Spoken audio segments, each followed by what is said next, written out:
નાના દીકરાના લગ્ન આવ્યા છે અને હોનાના ભાવ આસમાને પહોંચ્યા. હવે શું કરશું? એ તું કઈ ઉપાધિ કરીમાં આ ચિંતા કરી કરી તારા મોઢા પર કરકસલી પડી ગઈ છે.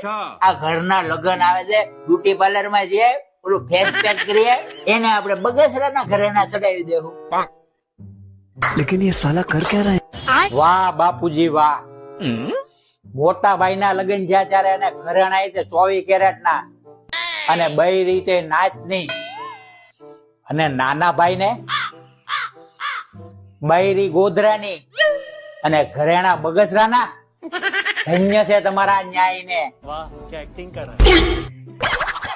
अबे साले રેવલી નો થામા, તને અહીંયા કોઈ દેતું તું એટલે તો ન્યા છેલાવી પડી. એટલે તારો ડોહો તારો લીલ માં વારો આવે અને સોનાના ભાવ 1.5 લાખ રૂપિયા છે અને 1.5 લાખ માં તને પરણાવવાનો છે. તમે બાપુજી કરો એ બધું બરોબર જ કરો. ઓલી ટાંકામાં લીલ થઈ ગઈ ને એ ટાંકો ઉછળતો મા બાપ પછી મોટું આ દુનિયામાં કોઈ નથી.